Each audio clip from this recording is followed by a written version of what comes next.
Histoire nom de famille. Dosso Dosso est un nom de famille mandingue porté par les Koyaka et Maouka de la Côte d'Ivoire. Dosso signifie en malinké entre dans le village.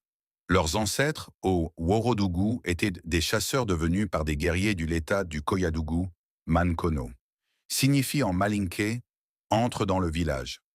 Leurs ancêtres au Worodougou étaient des chasseurs devenus par des guerriers du Létat du Koyadougou, Mankono. S'il n'y a aucun doute sur l'origine mandée des Dosso, il existe une divergence autour de leur famille en primaire. À Siana, village situé à une vingtaine de kilomètres de Séguéla, nord-ouest, région du Worodougou, la tradition nous enseigne que les Dosso sont des Silla, contrairement à Mankono, où les récits stipulent qu'ils seraient des Tanou. À côté de ces deux versions, certains disent être arrivés dans le Worodougou avant ces deux familles. Habitation. Ils habitent aujourd'hui les régions de Worodougou, du Ber et du Bafing. À Massala Assolo, où ils sont propriétaires terriens et chefs de village. De même à Oussougoula, qui signifie « la guerre a chauffé ici », car ce serait suite à la bataille pour la conquête de territoire par Samori Touré que ce nom a été donné. Le village a été fondé par un Dosso, Benjamin d'une fratrie de 3 Dosso. Quant aux deux autres, ils se sont installés sur le site actuel de Mamouroula, où l'aîné est resté, tandis que le second est allé sur un site plus au nord, où il a fondé le village Kerekbekoro. On les trouve à Gbogolo, Siana.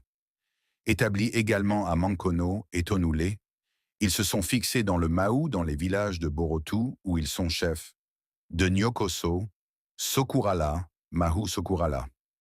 Faits historiques. Suite à un certain bicéphalisme, les Fofana et Karamoko, dans la gestion du pouvoir intellectuel et spirituel musulman Koya et les menaces des peuples Mano et Wan. La stabilité définitive de Mankono n'était pas encore assurée, d'autant plus que le nouveau village avait besoin de bras valides pour se défendre contre les ennemis environnants et créer un CAFO. C'est dans cette atmosphère qu'arriva un groupe de guerriers en provenance de Manganan, qui eux, au départ, avaient opposé un refus à la proposition du conseil de Djiba de migrer un peu plus vers le nord.